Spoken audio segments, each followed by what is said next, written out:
کہ وہ خود ہی کمرے سے نکل آئے۔ اسے یوں کھڑے دیکھا تو کہنے لگے، چلنا نہیں ہے؟ جی۔ وہ اسی طرح ان کی طرف چل پڑی۔ خیال تھا کہ راستے میں وہ کسی نہ کسی بہانے ثاقب حسن کا ذکر ضرور کریں گے اور پوچھیں گے کہ وہ کیا کہہ رہا تھا، لیکن انہوں نے ایسی کوئی بات نہیں کی۔ اپنا موڈ بھی کافی حد تک خوشگوار کر لیا تھا۔ آؤٹنگ کے دوران اس سے ادھر ادھر کی ہلکی پھلکی باتیں کرتے رہے اور شاپنگ کے دوران ہر چیز میں اس کی پسند پوچھتے رہے۔ اس کا ایک ہی جواب ہوتا، مجھے واقعی اس کی ضرورت نہیں ہے۔ ضرورت ہے یا نہیں، آپ کو لینی ہے، وہ روب سے کہہ کر اس کی پسند پوچھتے۔ پھر واپسی میں رات کا کھانا چائنیز میں کھایا۔ جب گھر آئے تو سب اپنے اپنے کمروں میں جا چکے تھے۔ اس نے گھڑی دیکھی، رات کے 11 بج رہے تھے۔ اپنے کمرے میں آتے اس نے تمام پیکٹ بے دلی سے صوفے پر ڈال دیے اور شہروز اسٹڈی کی طرف جاتے جاتے پلٹ کر اس کی طرف دیکھنے لگے۔ کیا بات ہے، تھک گئی ہیں؟ وہ شاید اس کی بیزاری محسوس کر گئے تھے۔ نہیں، وہ کھردرے لہجے میں بولی۔ پھر یہ شہروز احمد کی ساری باتیں معمول کا حصہ سہی۔ اس کے باوجود مجھے اتنا کچھ نہیں چاہیے، وہ اتنے سارے پیکٹوں کی طرف اشارہ کرتے بولی۔ کیوں نہیں چاہیے؟ ان کا لہجہ بے حد سرد ہو گیا۔ میں کیا کروں گی ان سب کا؟ آپ انہیں استعمال کریں گی؟ وہ اس کی طرف دیکھتے ہوئے بولے۔ آپ میری منکوہا ہیں شہروز احمد کی منکوہا، جس کا معاشرے میں ایک مقام ہے، ایک نام ہے، اور جب تک آپ یہاں رہیں گی آپ کو میرے اسٹینڈرڈ کے مطابق رہنا ہوگا، سمجھی آپ؟ شہروز احمد، اس کے ہونٹوں نے بے آواز جنبش کی اور وہ پھٹی پھٹی آنکھوں سے ان کا یہ بدلا ہوا روپ دیکھ رہی تھی۔ شہروز احمد کا چہرہ اچانک سرخی مائل ہو گیا۔ اس کی حیرت سے پوری کھلی آنکھوں میں دیکھتے کاٹدار لہجے میں بولے، میں غلط نہیں کہہ رہا، آپ کو خود ہر بات سمجھنی چاہیے، لیکن آپ نے تو شاید کوئی بھی بات خود نہ سمجھنے کا تہیہ کر رکھا ہے۔ ذرا اپنے حلیے پر غور کریں اور اپنی اسی حالت میں میرے ساتھ باہر نکل آئیں، کم از کم بالوں میں برش کرنے کی زحمت ہی کر لیتی۔ اس کے سر جھکا لینے پر وہ مزید بولے، جانتی ہیں شاپنگ سینٹر میں مجھے اپنا ایک بہت ہی قریبی ساتھی نظر آیا تھا جس کی مجھے برسوں سے تلاش تھی، لیکن محض آپ کی وجہ سے میں اس سے نہیں مل سکا۔ وہ کہنا چاہتی تھی میری وجہ سے، لیکن آواز نے ساتھ نہیں دیا، بس اپنی طرف ہی اشارہ کر سکی۔ ہاں، آپ کی وجہ سے۔ کیا میرا امپریشن پڑتا اس پر؟ ملکجہ شکن آلود لباس، بکھرے بال اور چہرے پر چھائی بیزاری۔ میں جانتا ہوں ربیہ بیگم کہ آپ کو مجھ سے یا اس غرض میں دلچسپی نہیں، نہ کوئی سروکار، لیکن اس کا یہ مطلب نہیں کہ آپ ہر وقت اپنے عمل سے اس کا اظہار بھی کریں۔ اس کی آنکھوں میں ڈھیر ساری نمی اتر آئی تھی، جسے چھپانے کی خاطر پہلے پلکیں جھپکیں پھر رخ موڑ گئی۔ امی کے سامنے بھی مجھے جواب دیری ہونا پڑتا ہے، وہ سمجھتی ہیں میں آپ کا خیال نہیں رکھتا۔ ان کے سامنے تو مجھے سرخ رو کر دیں۔ میں جانتا ہوں کہ آپ اس گھر میں کچھ وقت کی مہمان ہیں، لیکن سب لوگ نہیں جانتے، اس لیے خدا کے لیے تکلف چھوڑ دیں، جبرن ہی صحیح اس گھر کو اپنا گھر سمجھیں اور اسی طرح رہیں جس طرح میری بیوی کو رہنا چاہیے۔ وہ کچھ دیر کے لیے خاموش ہو گئے کہ شاید وہ کچھ کہے، لیکن وہ اسی طرح رخ موڑے کھڑی رہی تھی۔ کیا میں امید رکھوں کہ آئندہ مجھے کوئی بات سمجھانے کی ضرورت نہیں پیش آئے گی؟ آپ خود خیال رکھیں گی؟ جواب میں ہنوز خاموشی۔ آپ شاید میری زبان نہیں سمجھتی، مجھے ثاقب حسن سے کہنا پڑے گا، وہی شاید آپ کو قائل کرے۔ میرے خدا، یہ کون سا مقام ہے؟ آنکھوں میں ٹھہری ساری نمی رخساروں پر اترنے لگی تھی۔ دل چاہا یوں ہی رخ موڑے موڑے کمرے سے اور پھر اس گھر سے ہی نکل جائے، کہیں دور جہاں کوئی نہ ہو، یا صرف شہروز احمد یا پھر صرف ثاقب حسن۔ اسٹڈی کا دروازہ کھلنے اور پھر بند ہونے کی آواز نے اسے اطمینان دلانے کی کوشش کی کہ اب کمرے میں تنہا رہ گئی ہے، لیکن نہ وہ سینے میں دبی سانس کو خارج کر سکی اور نہ ہی پلٹ کر دیکھنے کی ہمت ہوئی۔ آہستہ روی سے بیڈ تک آئی اور پھر تکیے پر سر رکھتے ہی ضبط کے بندھن ٹوٹ کر آنسوؤں کو روکنے کی ساری کوشش ترک کرتے ہی جیسے سیلاب اتر آیا تھا۔ کاش ثاقب حسن اپنی محبت میں اندھا ہو کر یہ قدم کبھی نہ اٹھاتا، مجھے میرے حال پر ہی چھوڑ کر چلا جاتا تو میں ہر گرد سہ لیتی۔ انتہائی دکھ سے سوچتے اس نے چادر سر تک کھینچ لی تھی۔ آنسو اب بھی آنکھوں سے ایسی روانی سے بہہ رہے تھے اور یوں ہی روتے ہوئے جانے کب نیند اس پر مہربان ہو گئی تھی۔ صبح اس کی آنکھیں شدت گریہ کی چولی کھا رہی تھیں۔ کتنی دیر تک تو وہ اپنی آنکھوں پر پانی کے چھینٹے مارتی رہی۔ سوجن تو کسی حد تک کم ہو گئی، لیکن سرخی اسی طرح برقرار رہی۔ اب ناشتے کے ٹیبل پر سب سے سامنا ہونا تھا اور سمجھ میں نہیں آ رہا تھا کہ سب کے پوچھنے پر کیا جواب دے۔ ششو پنج میں مبتلا کھڑی سوچ رہی تھی کہ شہروز خود آ گئے، شاید اسے بلانے آئے تھے۔ قدرے جھنجھلائے کہ رات کی باتوں کا اس پر کچھ اثر نہیں ہوا جو انہیں خود بلانے کے لیے آنا پڑا۔ شاید تنبیہ کرنے کا ارادہ بھی تھا، لیکن اسے دیکھ کر ٹھٹک گئے۔ سرخ ہوتی آنکھیں جن میں کوئی شکوہ نہیں تھا انہیں پشیمانی سے ہمکنار کر گئیں۔ آئیے، سب ناشتے پر انتظار کر رہے ہیں، نرم لہجے میں کہا تو وہ چپ چاپ ان کے ساتھ چل پڑی۔ ڈائننگ روم میں داخل ہوتے انہوں نے اس کے کندھے پر ہاتھ رکھ دیا تھا۔ رات ربیہ کی طبیعت ٹھیک نہیں تھی، بہت دیر سو ہی نہ سکی۔ کسی کے کچھ پوچھنے سے پہلے ہی انہوں نے اس کی سرخ آنکھوں کی وضاحت کر دی تھی۔ بیٹا پھر یہاں کیوں چلی آئیں؟ میں ناشتہ تمہارے کمرے میں بھجوا دیتی، امی نے شفقت سے کہا۔ میں اب ٹھیک ہوں، وہ آہستہ آواز میں کہتی کرسی کھینچ کر بیٹھ گئی۔ مجھے ٹھیک نہیں لگ رہی شہروز احمد، اسے ڈاکٹر کے پاس ضرور لے کر جانا۔ امی کی نظریں ان پر تھیں اور مخاطب شہروز کو کیا۔ آپ فکر نہ کریں، اب یہ بالکل ٹھیک ہیں۔ کیوں ربیہ؟ اس کی طرف یوں دیکھا جیسے اس سے بڑے اچھے مراسم ہوں۔ جی، اس نے کہا اور جلدی جلدی سلائس پر مکھن لگا کر پلیٹ ان کی طرف سامنے رکھ دی، پھر چائے بنانے لگی۔ بھابھی، مہروز سے مخاطب کر کے کہنے لگا، میں نے بہت فلمیں دیکھی ہیں جن میں ساس بہو کے جھگڑے، نند بھاوج کی مار کٹائی اور بیوی کا شوہر پر چیخنا چلانا وغیرہ قسم کے بہت سے سین ہوتے ہیں۔ آپ نے بھی ایسی فلمیں دیکھی ہوں گی؟ اس کے نفی میں سر ہلانے پر کہنے لگا۔ بہرحال جب شہروز بھائی کی شادی ہوئی تو میرا خیال تھا کہ اب ہمارے گھر میں اسی قسم کے سین ہوا کریں گے، لیکن لڑائی تو دور کی بات، آپ تو کسی بات سے اختلاف ہی نہیں کرتی۔ واقعی اختلاف ہوتا نہیں ہے یا شہروز بھائی نے آپ پر دہشت جما دی ہے کہ خبردار؟ مہروز، امی کے ٹوکنے پر وہ فوراً خاموش ہو گیا، لیکن اسے دیکھتے ہوئے بابوں کو یوں حرکت دینے لگا جیسے پوچھ رہا ہو، سچ بتائیں کیا بات ہے؟ اسے بے ساختہ ہی ہنسی آ گئی۔ ارے آپ تو ہنستی ہوئی اچھی لگتی ہیں، ورنہ میں تو سمجھا تھا کہ آپ کی شکل خاصی مضحکہ خیز ہو جاتی ہوگی جب ہی ہنسنے سے گریز کرتی ہیں۔ گریز تو نہیں کرتی، بس بلا وجہ نہیں ہنستی۔ کبھی کبھی بلا وجہ بھی ہنس لینا چاہیے، بلکہ اکثر صحت پر اچھا اثر پڑتا ہے۔ تمہارے مشورے پر عمل کرنے کی کوشش کروں گی، وہ اٹھتے ہوئے بولی۔ بیٹا، مہروز کی باتوں میں تم نے ڈھنگ سے ناشتہ بھی نہیں کیا۔ بس امی، ویسے بھی دل نہیں چاہ رہا، شہروز کے کہنے پر چلی آئی۔ اس نے انہیں اپنے نام پر چونکتے دیکھا، پھر فوراً سے اٹھ کر آ گئی تھی۔ رات کو صرف اپنے بارے میں سوچتی اور کرتی رہی تھی۔ اس کے ساتھ اچھا نہیں ہوا، اور اب جب وہ غیر جانبداری سے سوچنے لگی تو شہروز احمد بے قصور نظر آئے۔ ان کا قصور صرف اتنا تھا کہ ثاقب حسن کے مجبور کرنے پر اسے شادی کر بیٹھے تھے، اور ایک مخصوص مدت تک ہی صحیح انہیں اس بندھن کو نبھانا تو تھا ہی، اور وہی اس کے ساتھ تعاون نہیں کر رہی تھی۔ وہ بھی کیا کرتی؟ شروع دن سے اس کے ذہن میں یہ بات بیٹھ گئی تھی کہ اسے یہاں سے چلے جانا ہے۔ یہ گھر اس کا نہیں، اور نہ ہی اس گھر کے مکینوں سے اس کا کوئی ناتا ہے۔ پھر وہ کیوں اپنے آپ کو یہاں ایڈجسٹ کرنے کی کوشش کرے؟ بس وقت ہی تو گزارنا ہے جو کسی نہ کسی طرح گزر ہی جائے گا۔ لیکن اب احساس ہو رہا تھا کہ اس طرح شہروز کی پوزیشن خاصی آکورڈ ہو رہی ہے۔ ظاہر ہے ان کے گھر میں سب یہی جانتے تھے کہ انہوں نے اپنی پسند سے اسے شادی کی ہے، پھر وہ اسے خوش رکھنے میں ناکام کیوں ہو رہے ہیں؟ اس نے اپنے اس گھر میں گزرے شب و روز کو سوچا تو کوئی ایسا دن یاد نہیں آیا جب اس نے بیوی کی حیثیت سے یا اس گھر کی بہو ہونے کے ناطے کوئی کام کیا ہو۔ امی بلاتی تو جا کر ان کے پاس بیٹھ جاتی، ورنہ خود سے کبھی خیال نہیں آیا۔ اسی طرح ندا بھی جب کبھی فارغ ہوتی تو خود اس کے پاس آ کر بیٹھتی۔ مہروز کا کمرہ تو اس نے آج تک اندر سے دیکھا ہی نہیں تھا۔ کیا بڑی بھاوج ہونے کے ناطے اس کا یہ فرض نہیں تھا کہ وہ ندا اور مہروز کی چھوٹی چھوٹی باتوں اور ضرورتوں کا خیال رکھے؟ اور تو اور وہ شہروز سے بھی غافل تھی۔ جب وہ آفس کے لیے نکلتے تو دنیا دکھاوے کے لیے ہی صحیح، کبھی ایسا نہ ہوا کہ انہیں چھوڑنے باہر تک گئی ہو۔ جب انہیں واپسی میں بہت زیادہ دیر ہو جاتی تو کسی پریشانی کا اظہار نہیں کیا۔ اس کے برعکس شہروز اپنا کردار بخوبی نبھا رہے تھے۔ اس کے ساتھ اماں کے گھر جاتے، اپنے گھر کھینچا حصار توڑ دیتے، سب کے ساتھ اس کے مزاج کے مطابق باتیں کرتے اور اسے یوں پیش آتے جیسے وہ ان کی من چاہی بیوی ہو، ورنہ اگر وہ بھی اس طرح ہی لیا دیا انداز اختیار کیے رکھے تو اماں اس کی طرف سے کبھی مطمئن نہ ہوتی۔ یقیناً اس کے لیے کرتے ہوئے ان کی پریشانیوں میں مزید اضافہ ہو جاتا۔ اسے اپنے آپ پر حیرت ہونے لگی کہ اس نے یہ ساری باتیں پہلے کیوں نہ سمجھ لیں۔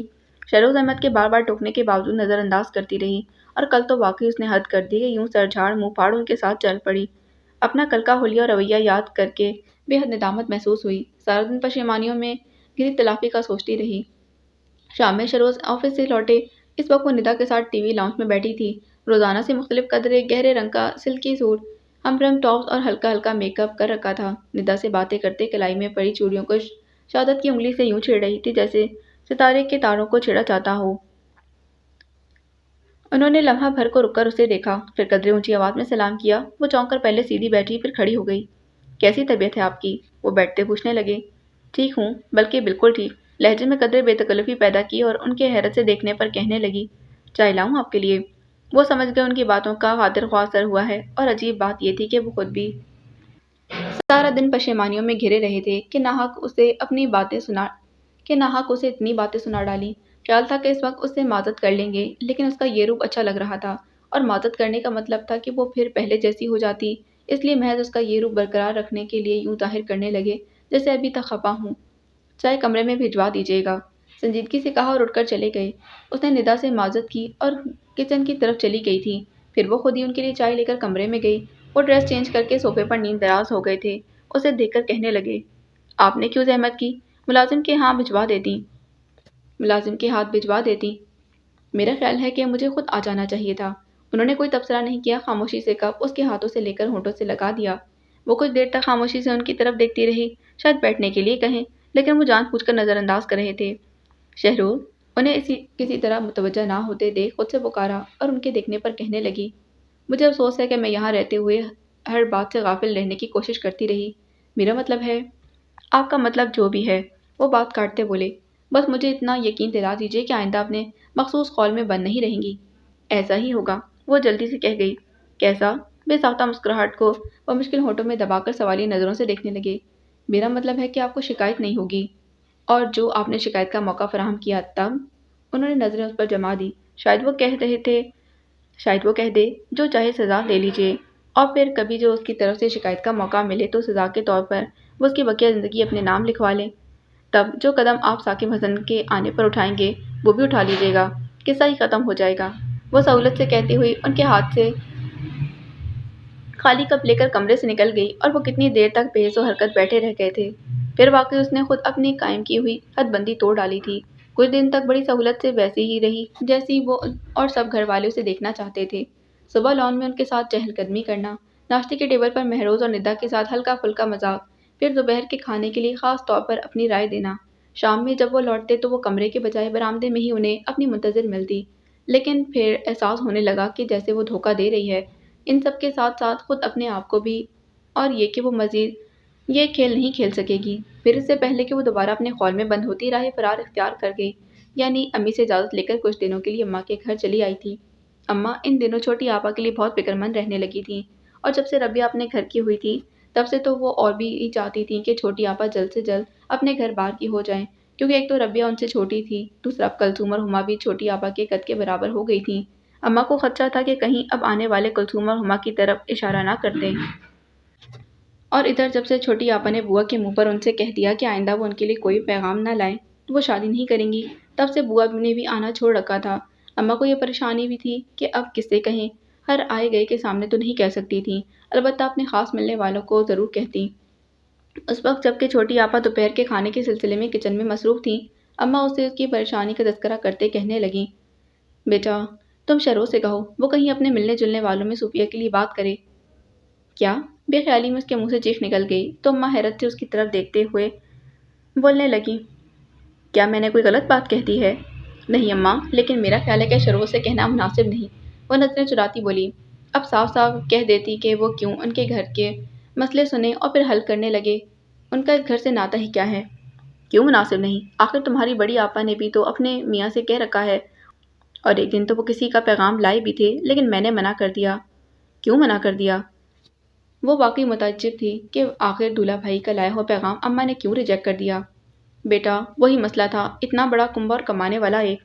اماں یہ مسئلہ تو ہر دوسرے گھر کا ہے، خود آپ اپنے گھر کو دیکھ لیجئے، بیچارے ابا میاں اکیلے کمانے والے ہیں۔ اور پھر اس نے فوراً نچلا ہونٹ دانتوں میں دبا لیا، ورنہ وہ کہنے جا رہی تھی کہ اس مسئلے کو اہمیت دے کر آپ نے میری زندگی داؤ پر لگا دی۔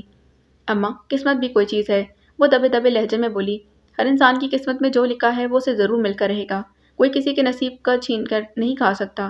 آپ اس بات پر یقین کیوں نہیں رکھتی؟ بی بی مجھے سبق مت پڑھاؤ، میں تم سے زیادہ جانتی ہوں۔ اماں نے کبھی ابا میاں کو اس موضوع پر زیادہ نہیں بولنے دیا تھا، اسے کیسے بولنے دیتی؟ اسے چپ کروا کر کہنے لگی، تمہیں اگر شہروں سے بات کرنے میں کوئی اعتراض ہے تو میں خود اس سے کہہ دیتی ہوں۔ نہیں اماں، وہ فوراً بول پڑی، میں خود بات کر لوں گی، آپ کچھ مت کہیے گا۔ ٹھیک ہے، لیکن یاد سے کہنا، اور اگر ہو سکے تو اپنی ساس سے بھی تذکرہ کر دینا، وہ مجھے اچھی عورت لگتی ہے۔ اس نے سر ہلانے پر اکتفا کیا۔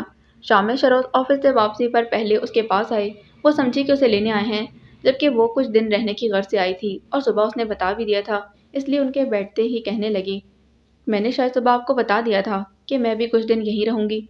مجھے یاد ہے، وہ اس کا مطلب سمجھ کر دل ہی دل میں محظوظ ہوئے، لیکن کچھ نہیں کہا۔ اس کے منہ سے سننا چاہتے تھے کہ وہ کیا چاہتی ہے، اور وہ کہنے لگی، پھر آپ کیوں لینے آئے ہیں؟ آپ سے کس نے کہا میں آپ کو لینے آیا ہوں؟